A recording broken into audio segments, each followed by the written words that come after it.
जो ex MLA है सतपाल सिंह रायजादा, वो अक्सर जो है आप पे टिप्पणियां करते रहते हैं। वो कहते हैं कि शॉप्स भी हैं आपकी वहाँ पे, कल उन्होंने कुछ कह दिया था। ये सारे कांड में उनका क्या? उसमें मेरा ऐसा मानना है, मेरी एक आदत है, मैं कभी भी व्यक्तिगत टिप्पणी तब तक नहीं करता हूँ जब तक आदमी का उसमें रोल ना हो। मेरा ऐसा मानना है कि डिप्टी कमिश्नर साहब अभी एक्टिव है, एज एडमिनिस्ट्रेटर उनका जो बाकी कामों में रिकॉर्ड है वो ठीक है। फिर युवा ए पार्टी के हैं, बी पार्टी के हैं, किसी परिवार के, हम सब के हैं। आने वाला भविष्य जो युवा है, तो अगर हम इन लोगों को पैसे के चक्कर में, नशे के चक्कर में, लालच के चक्कर में बिगाड़ देंगे, तो हमारी अगर जवानी बिगड़ जाएगी तो मुझे लगता है हमारा भविष्य बिगड़। लेकिन कुछ चीजों के प्रूफ नहीं होते, लेकिन वो चीजें हैं सामने ध्यान में आती है। हमारे साथ सतपाल सिंह सत्ती जी हैं जो ऊना से विधायक भी है। ऊना में अभी इतना बड़ा कांड हुआ, इसने प्रदेश को हिला के रख दिया है। सर, माइनिंग माफिया कितना हावी है इस सरकार में, सिस्टम के ऊपर? ऊना के साथ साथ पूरे हिमाचल प्रदेश के अंदर कानून व्यवस्था की जो बिगड़ती हुई स्थिति है, उसके अलग अलग जगहों पे घटनाओं के रूप में नतीजे सामने आते हैं।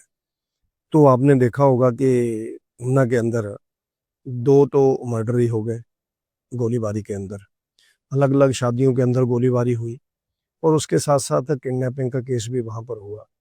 ये सारे का सारा जो एक जिसको आप कह सकते हैं घालमेल चला हुआ है, जिस सरकार की निष्क्रियता और डिस्ट्रिक्ट में जो प्रशासन है उसको काम न करने देने के लिए स्थानीय नेताओं का दबाव, ये उसका जिम्मेवार है। जिसमें एक बहुत ही दुखदाई घटना ऊना के अंदर हुई है कि एक परिवार के व्यक्ति को, नौजवान लड़के को गोली मार करके मार दिया, जो बहुत ही दुखदाई घटना। उनके माँ बाप पे क्या गुजरी होगी, ये सरकार को सोचना चाहिए। उनके सगे संबंधियों पे क्या गुजरी होगी, ये उनको सोचना चाहिए, सरकार को सोचना चाहिए। और ऐसे असामाजिक तत्वों के ऊपर सख्त कदम उठाने चाहिए, और राजनीतिक दृष्टि से इन घटनाओं को नहीं देखना चाहिए। सख्ती से काम लेकर के समाज में, जो हिमाचल प्रदेश शांति के लिए जाना जाता है, क्योंकि ऊना बॉर्डर एरिया के ऊपर है। जी सर। बॉर्डर एरिया से कई बुराइयां आती हैं, नशा आता है, लीगल माइनिंग है, ऐसे गुंडागर्दी है, लेकिन उसको सख्ती से रोकना पड़ेगा। जी सर, वो वहाँ के जो विधायक, मतलब कि जो एक्स एमएलए है सतपाल सिंह रायजादा, आपने कहा कि उन्हीं के दबाव रहता है, जो सरकार सत्ता में होती है उस पार्टी का दबाव रहता है,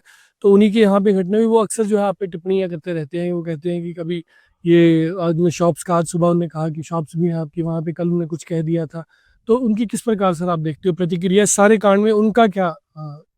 उसमें मेरा ऐसा मानना है, मेरी एक आदत है, मैं कभी भी व्यक्तिगत टिप्पणी तब तक नहीं करता हूँ जब तक आदमी का उसमें रोल ना हो। मेरा ऐसा कहना है, राजनीतिक प्रतिद्वंद्विता हमारी अलग अलग हो सकती है, लेकिन कुछ चीज़ों के प्रूफ नहीं होते, लेकिन वो चीज़ें हैं सामने ध्यान में आती है। अगर वहाँ पर ये सारे कांड हुए तो दोनों तरफ के व्यक्ति एक ही पार्टी के हैं। बुरजादा जी का ही कहना है कि हमारे कार्यकर्ता, पहले तो उन्होंने कहा जिस दिन ये कांड हुआ कि ये माफिया के लोग हैं, ये ना बीजेपी के ना कांग्रेस के, जिसके सरकार होती है उसके पास चले जाते हैं।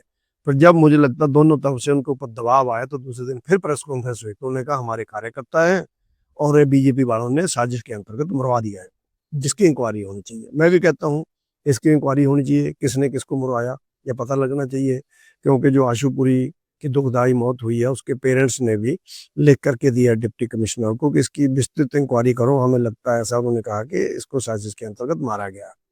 तो मेरा ऐसा मानना है कि इस नकम्मी गवर्नमेंट के होते हुए, प्रशासन पे दबाव होते हुए, वहाँ पर बिल्कुल ईमानदारी से इंक्वायरी नहीं हो सकती है।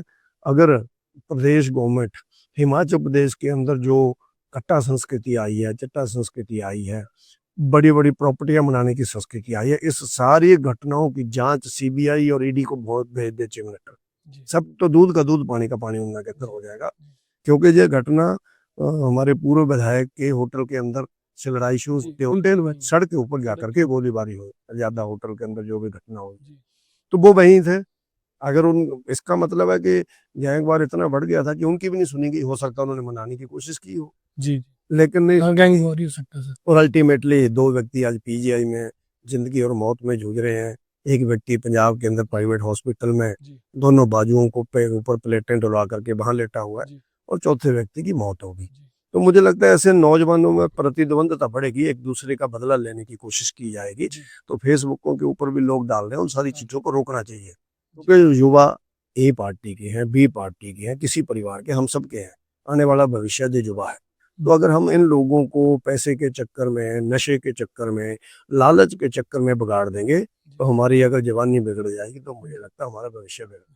सब प्रशासन पे दबाव ज़रूर है और आपकी बात सत्य है, लेकिन वहाँ पे ऊना डीसी जो है, वो अक्सर फील्ड पे दिख रहे हैं, तो उनकी कार्यशैली को सर आप कैसे देखते हैं? मेरा ऐसा मानना है कि डिप्टी कमिश्नर साहब अभी एक्टिव हुए हैं, अभी एक्टिव हो सकता है इससे पहले उनके मन की इच्छा हो कि मैं कुछ करूं, क्योंकि एज ए एडमिनिस्ट्रेटर उनका जो बाकी कामों में रिकॉर्ड है वो ठीक है, लेकिन इन घटनाओं के ऊपर वहां पर न एसपी साहब को कुछ करने दिया जाता है, न डिप्टी कमिश्नर साहब को कुछ करने दिया जाए। मुझे लगता हो सकता है गवर्नमेंट ने दुखी होकर क्या बोला होगा, जी। ऐसा मेरा मानना है, क्योंकि मैंने व्यक्तिगत रूप से मुख्यमंत्री जी से कल बात की है, उनकी पूरी घटना की जानकारी मैंने उनको व्यक्तिगत दी है और मैंने उनको कहा है कि जो भी दोषी आपको मिलता है, नो बीजेपी नो कांग्रेस, इसके चक्कर में मत पड़ो, कोई इसके चक्कर में मत पड़ो, जो ठीक है उसको बचाओ और जो गलत है उसको सजा मिलनी चाहिए। तो हो सकता है उनके फोन गए होंगे, कल से डिप्टी कमिश्नर साहब और एसपी साहब घूम रहे हैं जगह जगह, उन्होंने काफी चीजें की है, अच्छी बात है, हम उसका स्वागत करते हैं और उसके साथ साथ इसको और सुधारें, तो हम लोग उनके साथ खड़े हैं, उसमें कोई हमारा व्यक्तिगत किसी से नहीं है। ठीक, आपने समय दिया सर, उसके लिए बहुत-बहुत शुक्रिया सर।